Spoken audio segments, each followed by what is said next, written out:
hand each of you a compare shapes sheet. Is this out of their blue book? It is. It's out of their activity book. So we're ripping them out? Or will they be opening them Well- up to page 9? Well, it suggests that they put them in white binders. Yes, So it you has do rip holes. it out, and then you. Teachers do it in different ways. Some The teachers kids cannot rip them out. Some teachers pre-rip, and some teachers just leave all the pages in the workbook. So it's however you want to do it, what you're more comfortable with, how big your class size is. If you rip it out, then I guess the families get something home that they could review or whatever. Yeah, so I printed this out, but it's in their workbooks, and you can pull the page up. I already have it right here. Which I think is really great that all the pages in the workbook are also online, because then you can pull them up and review it as a whole class. Also, I normally keep the children on the floor when I do this, and the centers generally have like dry erase boards or clipboards that the students can write on as like a backing. Some teachers send their children back to their seats. It's up to you. I find it easier to keep them here, so then when we review, we're already all at the board. But it depends on your class. Are they doing this on their own to start? They're doing it on their own to start.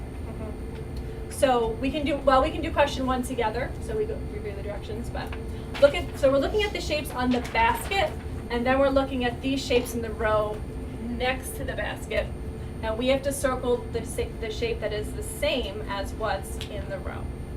So you pretend that you have pencils, which I didn't give you.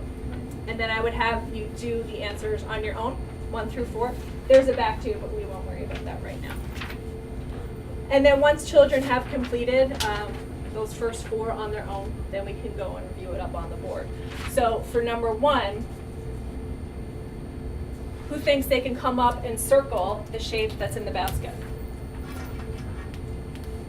James, you're already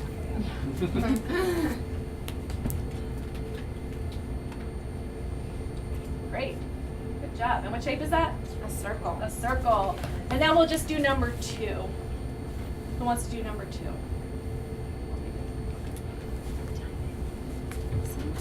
Just waiting. And what shape is that?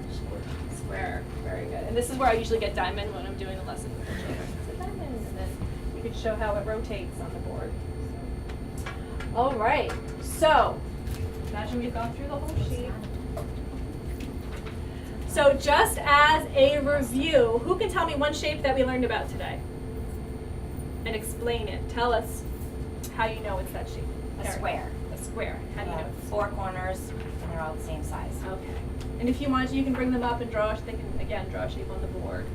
How about a different shape besides square?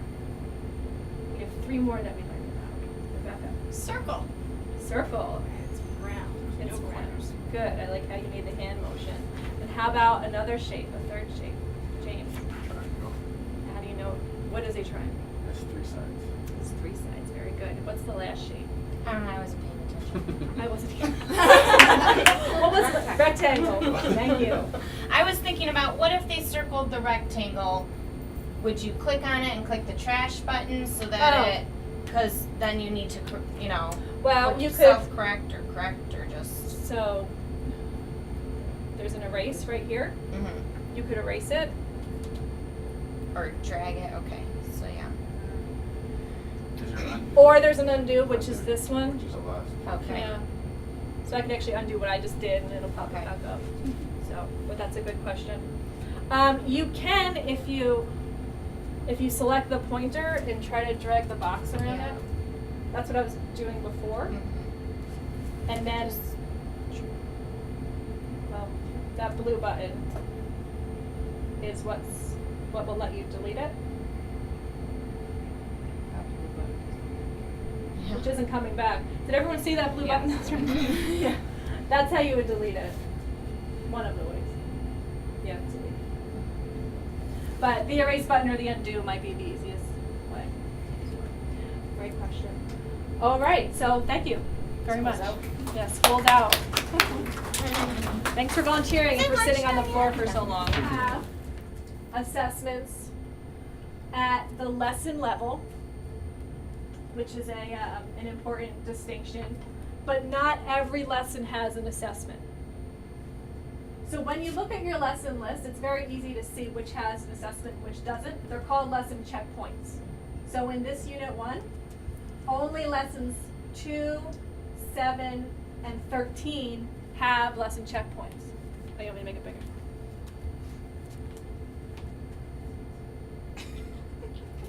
Oh, I need to get better at this. All right. So 2, 7, and then 13 was down there. Have lesson checkpoints. The reason not every lesson has a checkpoint is that some of these topics, like here, shapes and sizes, not everything that was required for mastery was completely taught in one lesson.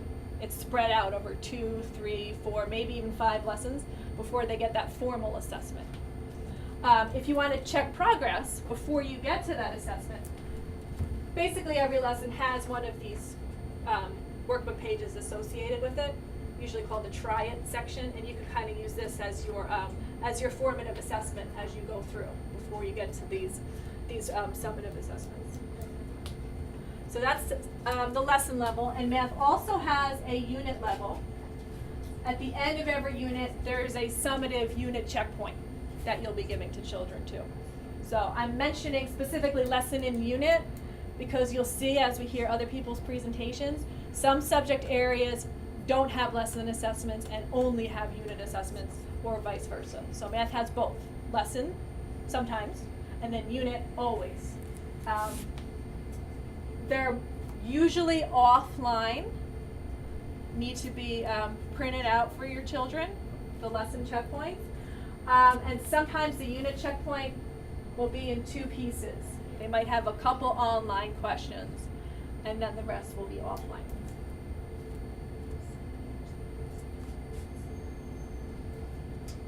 So this was, it's clear when it's online. It says it right here.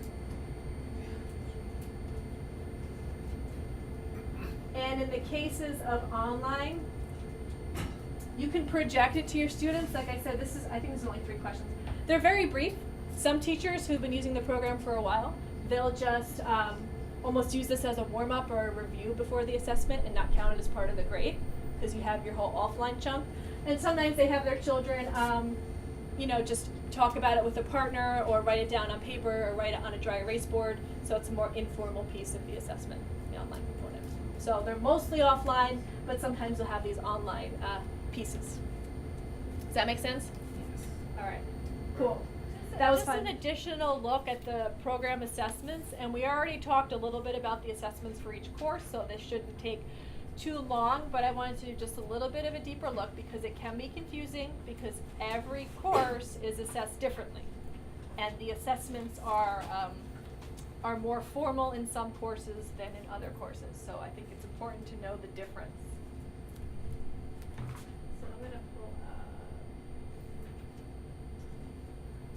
here.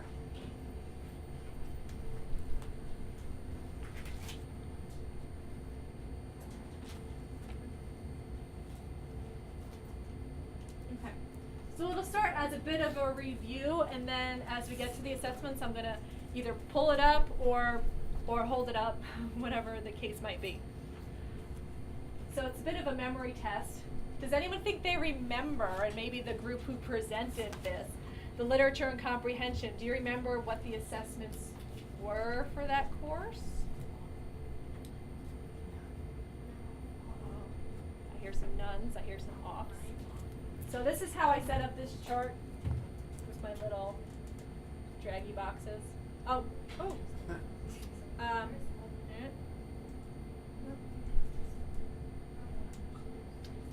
No, there are no assessments here for lesson and also none for unit. So, good. So I'm not going to show you an example because there's nothing to show you. What some teachers do use though for assessments, if they want to have a separate grade or a record, there are student activity pages that go along with some of the lessons, so they just collect that as examples of student work. Or, if a student's asked to draw a picture of a particular, their favorite scene in a book or a passage, they might save that as evidence of student learning for literature and comprehension. How about for language skills? Does anyone remember at the unit level. Yes. Yes, and it's online, right? And lesson assessment, you're right, is no. So I'm gonna pull up so you can see what the language skills online unit assessment looks like. I have to close this.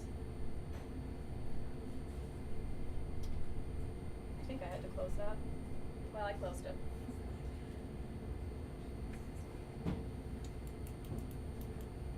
So language skills. See, jumped again. I don't know why.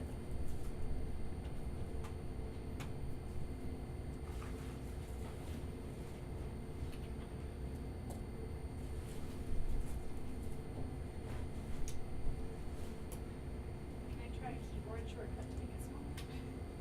What's that? There's a keyboard shortcut that might make it smaller and keep it that way. Is there? But when you click on the next one, if it gets big again. Yeah, I'd love to know how to avoid that.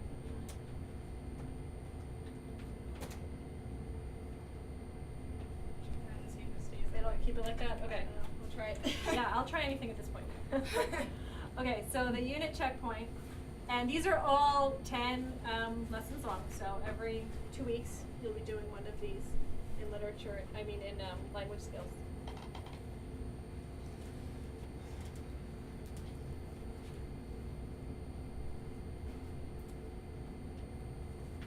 Okay. So yeah.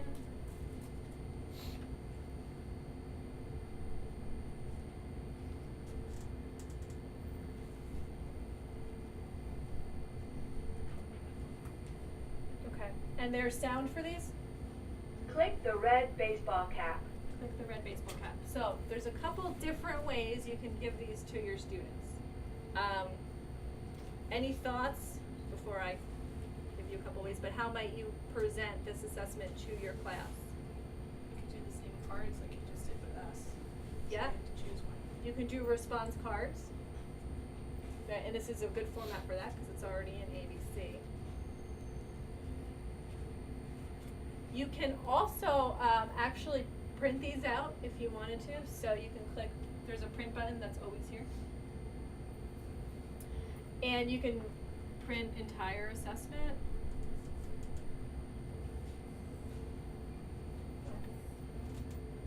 Why is it blocking that?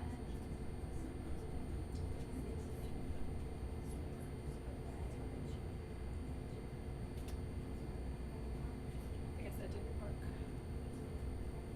So I'll open it, but what happens is you can print it out in hard copy, but you would still need to walk the students through it because it has sound, right? So when you have the hard copy, the sound doesn't really work as well.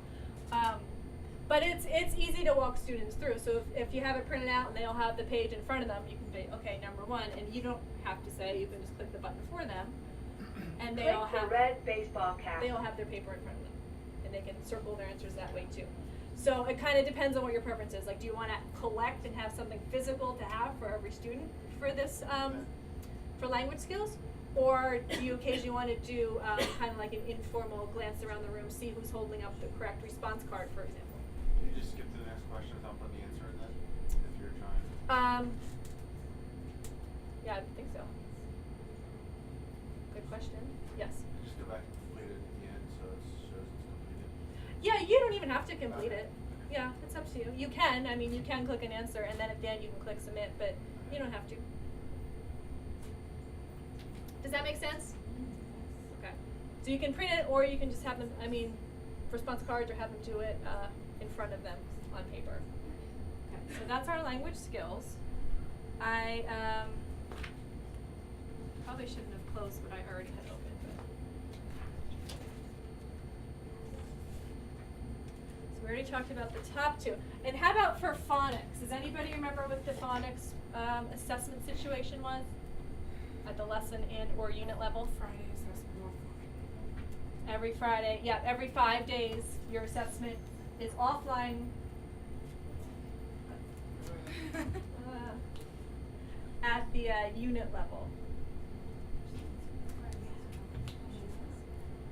So if you're noticing, it always defaults to pen when I open this, and I just have to remember to click the arrow, so. We have a random question a little off that. So we're doing all the assessments, so I feel like the idea of doing it on paper, something that we could like flip through. What goes on with meeting with families and report cards or things like that? So we're grading these papers, and I noticed we're not entering them online anymore like I thought we were. How are we gonna be doing this? So that's a good question. I know some teachers have purchased like regular old school grade books that they record grades in. And they also keep portfolios of student work. For example, you might have the printed out assessment, you know, some art projects, things of that nature, and they discuss that during parent conferences. Did you want to add anything else about report cards? Like K-12 doesn't have a form we fill out to share with families. So you will still follow your kindergarten report card process, that Those is a change. articles? Yes, Okay. we will use the information from these assessments as your input into that. Okay. But it's still the same report card process that you'll utilize to share as part of your teacher conferences. You'll just use the information that you brought You up back from it up in these this assessments. folder that we have. And, you know, from a parent perspective, that portfolio component is so much richer for them than, you know, than sort of just the needs, expectations, and sort of marks that you go through in that report card. So always having that kind of evidence of the learning piece that we're talking about is really helpful for the parent. And then when we talk about like kindergarten assessment, we will still be going through that annual kindergarten assessment period, which is historically been Terranova. You'll still see that happen every year, and we'll revisit that in greater detail as we get to, you know, sort of spring period. We'll come back to you with some additional training and talking about how to implement that in the classroom, but you don't need to worry about that now because we've got some time. But Okay. you'll still go through those standard processes. Okay. Yeah, great question. So I just want to show you an example of the phonics offline. Like the group who presented said, there is a separate assessment book per child that you have. And when you administer it, the directions are in your teacher guide. So like, this is just their answer sheet. So when you administer, you basically you have your guide here, and they have their books in front of them. And the guide gives you the directions of, you know, this particular part says ending sounds. Listen to the group of words, say which words end with the same sound. So your guide would tell you which words or sounds to say. Okay, so you won't see your questions in here. You basically have to have them both open at the same time. Okay. And I think you just told me separately, right? How do you want to talk a little bit about how you use these assessments? Those with the whole group, except the one part in there, and I think it's actually further on in the units where they have to read sentences to you. But easiest way to try and do those is definitely to do the whole group because what is it, 4 pages? I think it's 45 Yeah. pages Varies. for each unit. So the way I do it is I always make sure that I do it on Fridays. So my kids know the routine is, you know, every Friday we do phonics assessment, unless we don't have school that Friday.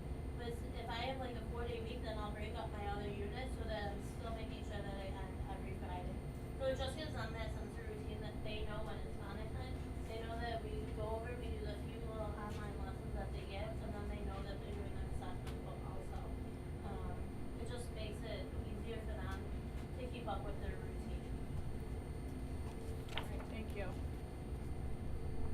Questions about phonics assessment? Handwriting? Anybody remember the assessment for handwriting? None. Right, there's none. But they do have those workbooks that they're practicing in, so you can save those as evidence. That's a really easy thing to save because it's all right there. How about for math?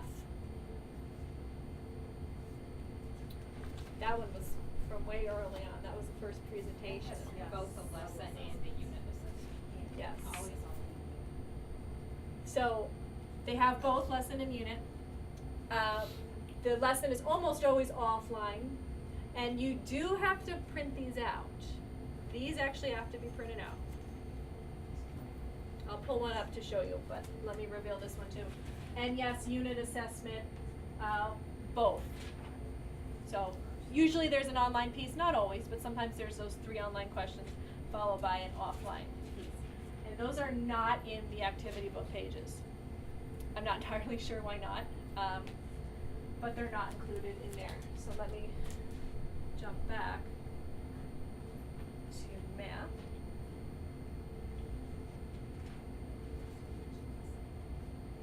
This hasn't had an issue yet Yay. since you did that. Crossing my fingers. Yeah. I don't know why that works, but I'm glad that it does.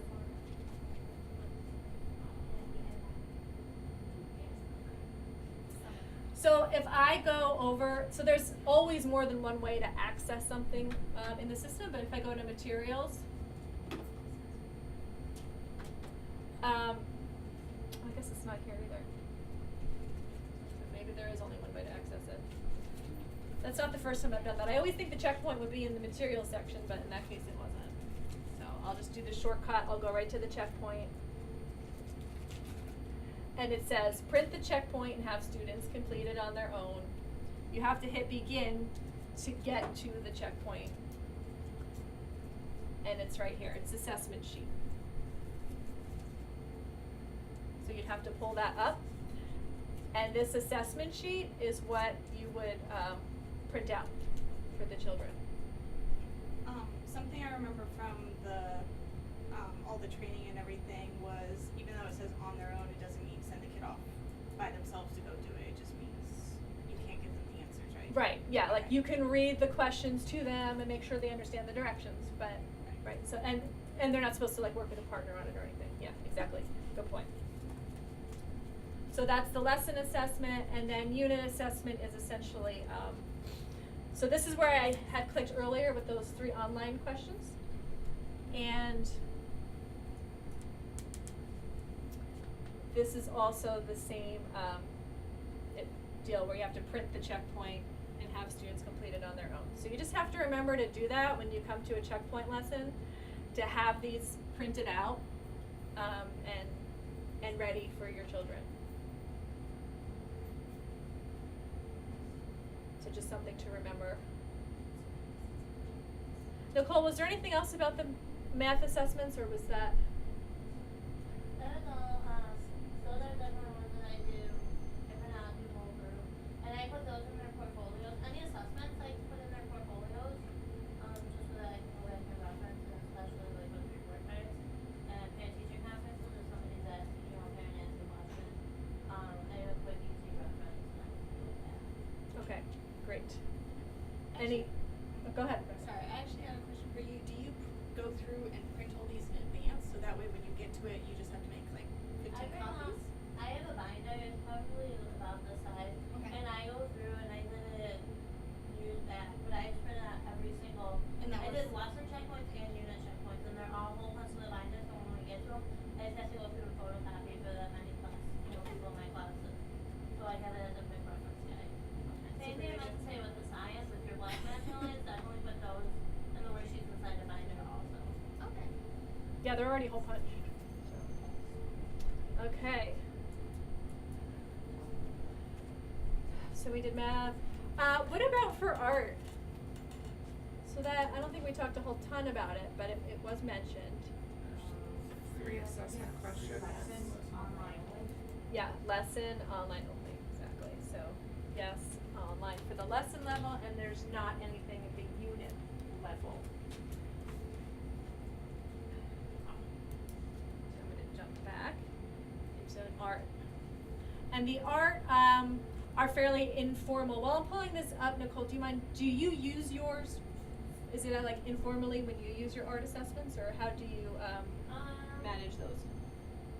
Yeah, I kind of make up, I don't want to say make up my own, I do use them, but I have them printed out also, and then on the back of their artwork, I just write, what the post-it note, like, did they meet what skills I meant to be met. Oh, so you record that on the back of their artwork. That's a good I put idea. it on a post-it note, so that, like, when it goes home, kids can rip off the post-it note, they kind of, they can see it, but I make sure that, like, another thing with your artwork, and I ran into this issue, is make sure that they put their names on the back, because a lot of parents will say, well, Johnny's artwork is fantastic, and then my child's artwork, look at it, it doesn't look like what it's supposed to, so this way, if their name's on the back, then you're not, they're not gonna come to you. If their child says, well, so-and-so did this, and this is mine, then you kind of can be able to block it, but it's not out there, to see. That's a good idea. So if you have like a Picasso and then a me. Yeah. I don't know. Parents do get upset about that. Okay. Yeah, because you have to be very sensitive. So I'm gonna click on lesson assessment just to jump right into it, but you can get to it if you just go through the lesson slide by slide. I just want you to get a look at how it looks different. So I'll hit take assessment now. And it's gonna have your center name in here, so this is, did Mall Road tell you what a portrait is? Because that's how I named your demo students, so kind of silly. But they're usually simple questions directly related to what type of art you were learning about. So in this case, what is a portrait? Yes or no? Did I know what a portrait is? Did I know what a self-portrait is? And did they create a self-portrait? So really, I don't envision you like pulling this up and then giving the assessment to everyone. As students proceed through the lesson, by observation, you should be able to tell who is able to create a self-portrait, and by extension, do they know what a self-portrait is? Because if they can make it, then they know what it is. And you might just ask the class, what's the difference between a self-portrait and a portrait, and have them talk about it with a friend or something. And so it's more informally based. I think a lot of the assessment is really just based on the project itself. Did they create it appropriately? You know, yes or no. And what some teachers do, and I really like, is at the conclusion of an art lesson where you make a project, they have the students come up and present their artwork to the rest of the class. So they could say, you know, here's my portrait, here's a straight line, here's a wavy line, you know, here's for the lesson about shapes, I drew a triangle here and a circle here. So as they're presenting, it builds their speaking skills, but it also is evidence to you that they understood what the concepts of the lesson were. So, and I think that's always, you know, if you don't do it all the time, you know, maybe like once a week or something, you have students take turns presenting to each other. So you can already see the difference between the art assessment and say like the phonics or the math assessments, where you're like grading it and, you know, holding on to it. It's definitely translating right to the report card, where this is more project-based, even a little bit more subjective, right, than the others.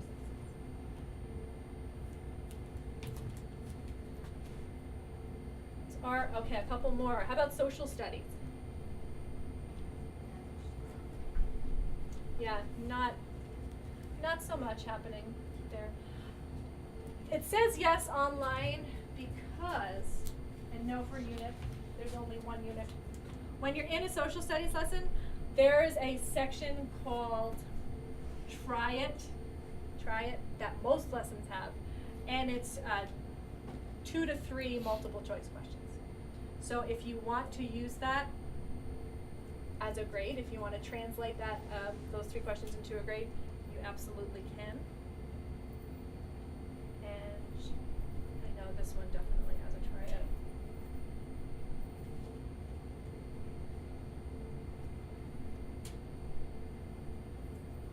So Try It. It's not referred to the formal assessments are called checkpoints. So this is not called a checkpoint.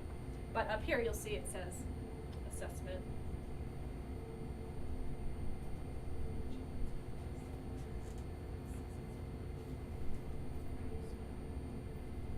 Okay, so here's the question, which is a law, A, B, or C? So you can print it out, again, by going to the print, and it should work this time because I enabled pop-ups.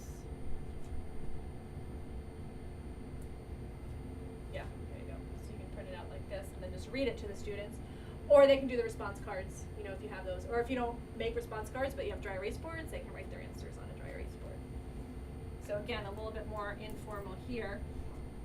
And then the last 2 are science. So module science, which are like your senses and trees, toads. Do you remember the way you assessed those?